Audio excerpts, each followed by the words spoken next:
السلام علیکم ورحمۃ اللہ وبرکاتہ۔ بسم اللہ الرحمن الرحیم۔ ناظرین، نیو ناول ظالم نیکا اور مظلوم طیف، اس کے ایپیسوڈ نمبر 3 میں آپ دیکھیں گے نمبر 1 عائشہ گل یونیورسٹی سے بازار حسن تک کیسے پہنچی۔ نمبر 2 اعظم علی خان جب اس عروسی جوڑے میں ملبوس دلہن کو گھر لایا تو اسے کن کن سوالات کا سامنا کرنا پڑا اور اس نے کیسے اپنے گھر والوں کو مطمئن کیا۔ نمبر 3 آپ دیکھیں گے اعظم علی خان نے جب عائشہ کے چچا زریاب علی خان کو بلا کر ان سے کہا کہ یہ ہے تمہاری بھتیجی، اسے لے جاؤ گھر، تو زریاب علی خان غصے کے اندر عائشہ کو قتل کر کے اس کے ٹکڑے ٹکڑے کر دینا چاہتا تھا۔ تو اس وقت اعظم علی خان نے معاملے کو کیسے سنبھالا اور معاملہ نکاح تک کیسے پہنچا، یہ تمام تر تفصیلات جاننے کے لیے آپ کو ہمارے ساتھ رہنا پڑے گا۔ آپ چلتے ہیں اپنی ویڈیو کی جانب۔ عائشہ گل یونیورسٹی کے گراؤنڈ میں نرم و نازک گھاس پر بیٹھی اپنی ہی سوچوں میں غلطاں تھی، چہرے پر پریشانی واضح تھی۔ وہ ایسی ہی تھی، چھوٹی چھوٹی باتوں پر پریشان ہو جانے والی۔ اب بھی اس کی پریشانی کی وجہ آج یونیورسٹی لیٹ آنے کی وجہ سے سر رحیل کی کلاس مس ہو جانا تھی، اس لیے وہ گراؤنڈ میں پریشان بیٹھی تھی کہ اب وہ کس سے کلاس میں نوٹس ہونے والے لیکچر کے بارے میں پوچھے گی۔ Excuse me, can I help you? کسی اجنبی آواز پر وہ چونک گئی تھی اور سوچوں کا تسلسل ٹوٹا تھا۔ اس نے آواز کے تعاقب میں نظریں گھمائی تھی۔ سامنے ہی ایک حسین لڑکی کھڑی تھی جس کی بلیک آنکھوں میں اس کے لیے اپنائیت ہی اپنائیت تھی۔ وہ اس وقت اورنج ٹاپ اور بلیک جینز پہنے گلے میں مفلر ڈالے وہ اس سے مخاطب تھی۔ جب کچھ دیر تک عائشہ کچھ نہ بولی تو وہ لڑکی خود اس کی طرف بڑھی تھی۔ مجھے آپ کے چہرے سے کافی ٹینشن دکھائی دے رہی تھی، کیا کوئی پریشانی ہے آپ کو؟ آپ مجھ سے شیئر کر سکتی ہیں، ہو سکتا ہے میں کچھ ہیلپ کر سکوں۔ وہ جو اب تک انہوں کو کی طرح اس لڑکی کو دیکھے جا رہی تھی، اسی لیے اس لڑکی کے دوبارہ بولنے پر مکمل ہوش میں آئی تھی۔ اس لڑکی کے لہجے میں عائشہ کے لیے اپنائیت ہی اپنائیت تھی۔ تبھی عائشہ کو اس سے اپنی بات شیئر کرنے میں کوئی قباحت نظر نہیں آ رہی تھی۔ اسے اس لڑکی کی ڈریسنگ دیکھ کر تعجب تو ہو رہا تھا، لیکن اسے اندازہ بھی تھا کہ آج کل زیادہ تر لڑکیاں ہر جگہ اسی طرح کے نامناسب لباس میں نظر آتی ہیں، اسی لیے سب خیالات کو جھٹکتے ہوئے وہ اس کی طرف متوجہ ہو گئی تھی۔ جی بس میں پریشان تھی، آج یونیورسٹی لیٹ آنے کی وجہ سے سر رحیل کی کلاس مس ہو گئی ہے اور اب سمجھ نہیں آ رہا کس سے ان کے لیکچر کے نوٹس لوں۔ عائشہ اپنی پریشانی بیان کر چکی تھی۔ بس اتنی سی بات تو تم میرے نوٹس لے لو، اس لڑکی نے اپنے نوٹس عائشہ کی طرف بڑھاتے ہوئے کہا۔ او تھینکس، لیکن تم کون ہو اور میری مدد کیوں کر رہی ہو؟ عائشہ نے حیرت اور تعجب کے ملے جلے تاثرات سے اپنی خوبصورت آنکھوں میں سمائے اس کی طرف دیکھتے ہوئے پوچھا۔ ارے ہاں، سب سے پہلے میں اپنا تعارف کرواتی ہوں، میرا نام اشل ہے، اشل یزدانی، اور جہاں تک مجھے جاننے کا سوال ہے تو تم مجھے جانتی بھی کیسے؟ تمہیں تو ان کتابوں سے ہی فرصت نہیں ملتی، اور حیرانگی کی بات تو یہ ہے میں نے آج تک تمہیں کسی کے ساتھ تو کیا کسی سے بات کرتے ہوئے بھی نہیں دیکھا۔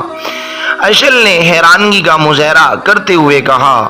ہاں، بس مجھے پسند نہیں ہے زیادہ کسی سے ملنا جلنا، میرے نزدیک تعلیم کی بہت اہمیت ہے اور میں ایک قابل اسٹوڈنٹ بن کر دکھانا چاہتی ہوں۔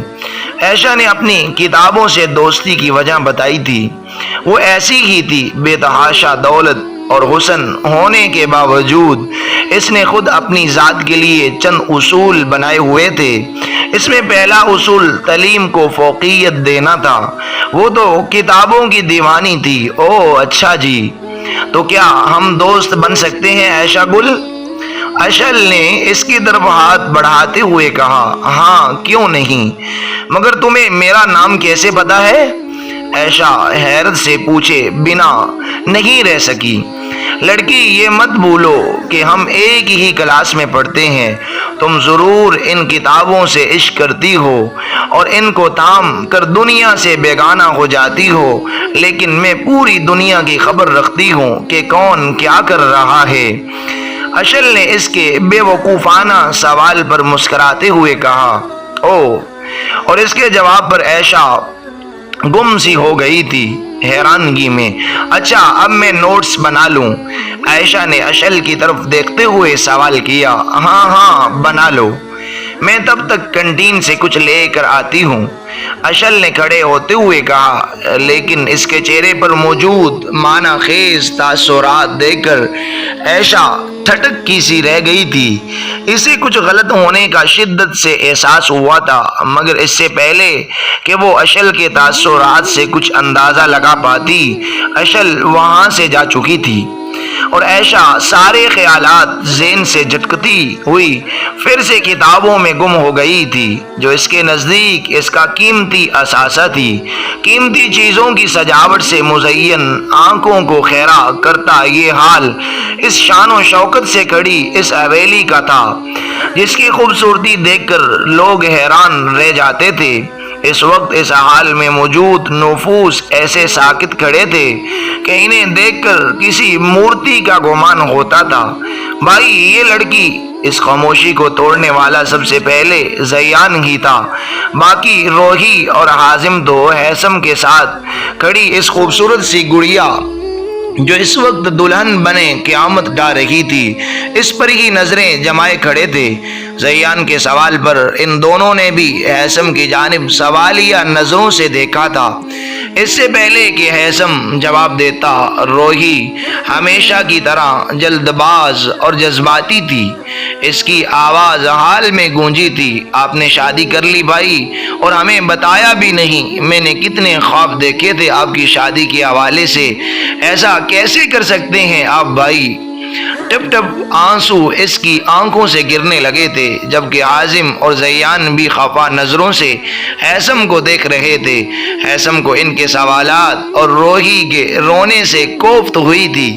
ہیثم نے اپنے بہن بھائیوں کی جلد بازی پر اور اسے غلط سمجھنے پر انہیں تعصب سے دیکھا تھا۔ ہیثم نے بغیر کچھ کہے عائشہ کا ہاتھ تھاما اور اندر کی جانب بڑھ گیا۔ ہیثم نے عائشہ کو سامنے پڑے اس قیمتی صوفے پر بیٹھنے کا اشارہ کیا تھا اور خود اپنی شاہی کرسی پر بیٹھ چکا تھا جو خاص اسی کے لیے مخصوص کی گئی تھی۔ کسی میں بھی اتنی ہمت نہیں تھی کہ وہ اس کرسی پر بیٹھتا۔ ہیثم کے اس رویے پر وہ تینوں چونکے تھے۔ تم تینوں کو بیٹھنے کے لیے دعوت دینا پڑے گی؟ اس کی روفدار آواز پر وہ تینوں ٹھٹک کے سے رہ گئے تھے اور پھر ہیثم کے حکم کے مطابق نظروں میں ناراضگی سموئے صوفے پر بیٹھ چکے تھے۔ مجھے آپ سے یہ امید نہیں تھی بھائی، روحی ناراض لہجے میں گویا رونے ہی والی تھی۔ ہیثم بخوبی جانتا تھا کہ روحی بہت زیادہ حساس ہونے کی وجہ سے بہت جلدی ناراض ہو جاتی تھی، اس لیے اس نے طریقے سے بات سنبھالی تھی۔ ہیثم ان تینوں کی جانب متوجہ ہوا تھا۔ جیسا تم لوگ سمجھ رہے ہو ایسا کچھ نہیں ہے، ہم نے کسی سے کوئی نکاح نہیں کیا اور یہ لڑکی میری بیوی نہیں ہے، یہ ہمارے دوست کی بہن ہے۔ اس کے چچا اس کا نکاح دولت کے لالچ میں اپنے اس آوارہ بیٹے سے کروانا چاہتے تھے۔ اس سے پہلے دولت کے لالچ میں وہ اس کی ماں باپ کو قتل کروا چکے تھے، تو بس ہم ان دونوں کی صرف مدد ہی کرنے والے ہیں، اس سے زیادہ اور کچھ نہیں ہے۔ اتنا کافی ہے یا کچھ اور پوچھنا باقی ہے؟ ہیثم نے ان حالات کی سنگینی کو سمجھ کر انہیں سچ بتانا غیر مناسب سمجھا تھا۔ وہ نہیں چاہتا تھا کہ کوئی اس کی عزت پر انگلی اٹھائے۔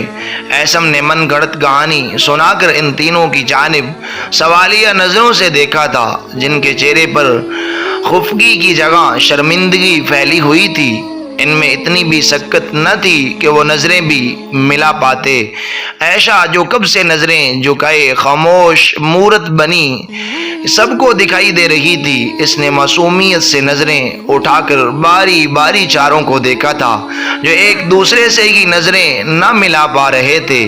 ہمیں معاف کر دیجئے گا بھائی، بغیر سوچے سمجھے ہم آپ کو غلط سمجھ بیٹھے۔ روحی کے لہجے میں ندامت صاف واضح تھی۔ روحی تم عائشہ کو اپنے کمرے میں لے جاؤ تاکہ وہ فریش ہو سکے، اور اپنا کوئی لباس بھی دے دینا تاکہ وہ تبدیل کر لے۔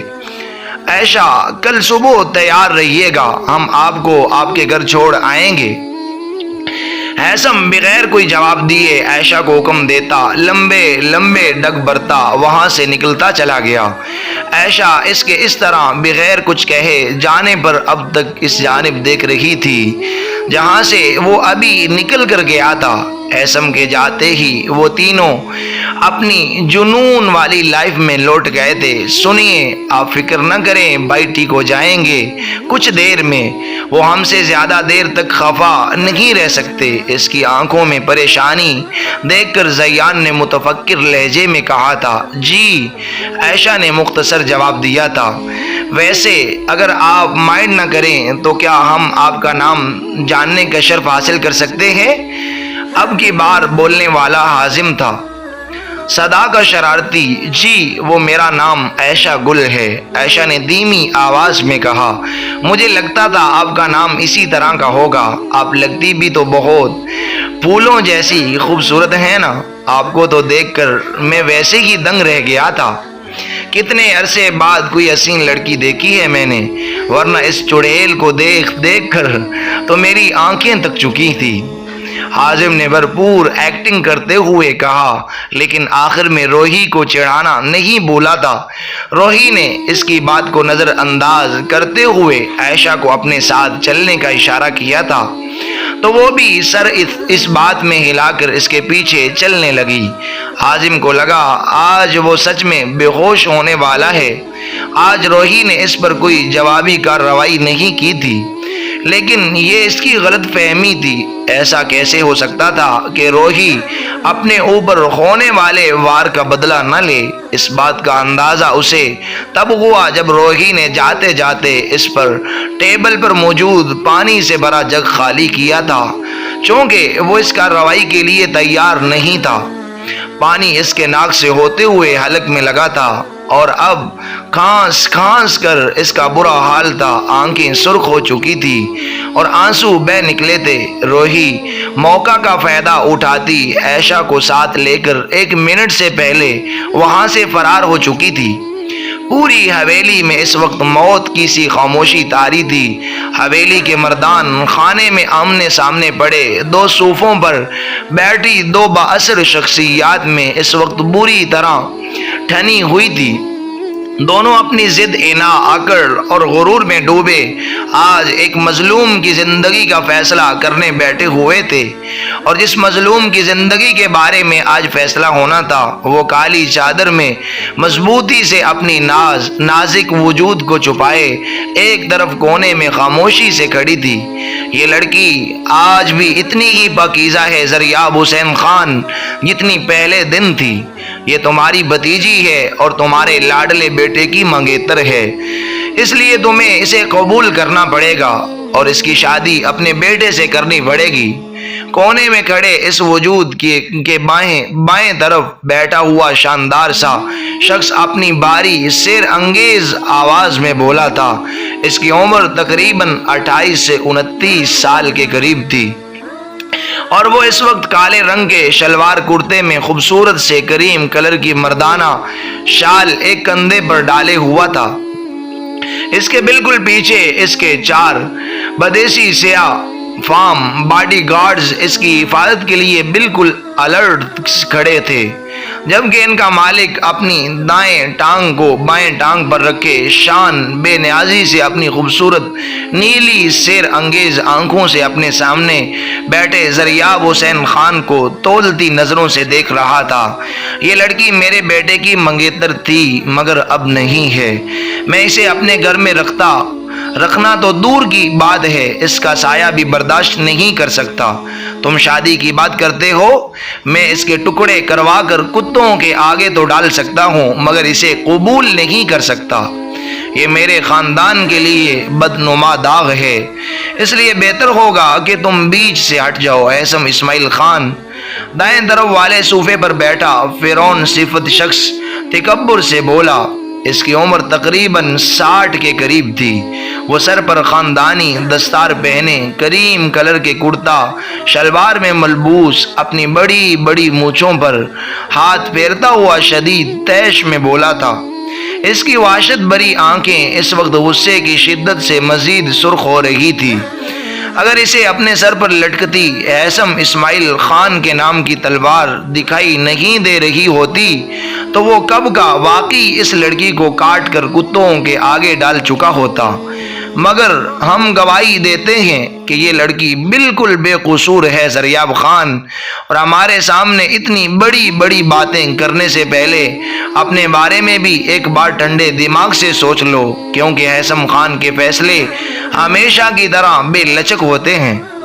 یہ تو تم ہو جو ہم سے اتنی بات کر رہے ہو، کوئی اور ہوتا تو ہم اس کا وہی حال کرتے جو تم اس لڑکی کا کرنے کا سوچ رہے ہو۔ ایسم خان دانت بیچ کر گراتا ہوا بولا تھا، ہاں تم اگر اس لڑکی کے اتنے ہی بڑے ہمدرد ہو اور اس کی اتنی پاک دامنی کے گواہ ہو تو تم خود اس سے شادی کیوں نہیں کر لیتے؟ میرے بیٹے کی بیوی تو یہ اب قیامت تک نہیں بن سکتی، ہاں اس کی داشتہ ضرور۔ زریاب خان خبردار، جو ایک لفظ بھی مزید بولا تو ابھی اور اسی وقت تمہاری اس بے لگام زبان کے اتنے ٹکڑے کریں گے کہ تم گن نہیں پاؤ گے۔ اب تک ہم تم سے شرافت کی زبان میں بات کر رہے تھے مگر شرافت تم جیسوں کو ہضم نہیں ہوتی۔ ایسم خان غصے سے داڑتا ہوا اپنی جگہ سے اٹھ کھڑا ہوا۔ اس کی گونج دار آواز سے پوری حویلی کے در و دیوار جیسے لرز اٹھے تھے، جبکہ زریاب علی خان بھی لبوں پر تنزیہ مسکراہٹ سجائے اٹھ کھڑا ہوا۔ وہ ایسم کے غصے سے خائف ضرور ہوا تھا مگر یہ بات اچھی طرح سمجھ چکا تھا کہ اس نے تاک کر وار کیا تھا، اس کا تیر بالکل ٹھیک نشانے پر لگا تھا۔ خان، بڑی بڑی باتیں کرنا تو بہت آسان ہے مگر ان پر عمل کرنا بہت مشکل۔ میں جانتا ہوں تم اس داغدار لڑکی کو اپنے نکاح میں کبھی نہیں لوگے جو پورا ایک ہفتہ گھر سے باہر گزار کر آئی ہے۔ اگر یہ لڑکی پاک دامن ہوتی تو تم اس طرح غصے میں نہیں آتے بلکہ اس کی بے تحاشا خوبصورتی پر فدا ہو کر فوراً اسے اپنا لیتے۔ زریاب خان کونے میں کھڑے اس وجود کو نفرت سے دیکھتے ہوئے بولا، دین بخش جاؤ، مرتضیٰ سے کہو کہ نکاح خاں کا بندوبست کرے، آج شام ہمارا نکاح ہے عائشہ گل کے ساتھ۔ نکاح کی تیاری ہمارے شایان شان ہونی چاہیے۔ وہ اپنے سامنے کھڑے زریاب خان پر ایک شربار نگاہ ڈال کر بولتا ہوا کونے میں کھڑی عائشہ کا ہاتھ تھام کر مردان خانے سے باہر نکل گیا تھا۔ ناظرین، یہ ناول ابھی تک جاری ہے، آپ نیکسٹ والی آنے والی قسط میں دیکھیں گے کہ نکاح کے بعد زریاب علی خان اور ایسم علی خان کے درمیان کیسے دشمنی چلتی ہے۔ آیا کیا ایسم علی خان کو زریاب علی خان کی غلط فہمیاں دور کرنے کا موقع ملے گا بھی یا نہیں ملے گا؟ جو اب تک یہی سمجھ رہا تھا کہ سب کچھ کرنے اور کروانے والا ایسم علی خان ہے، حالانکہ یہ اس کی غلط فہمی تھی۔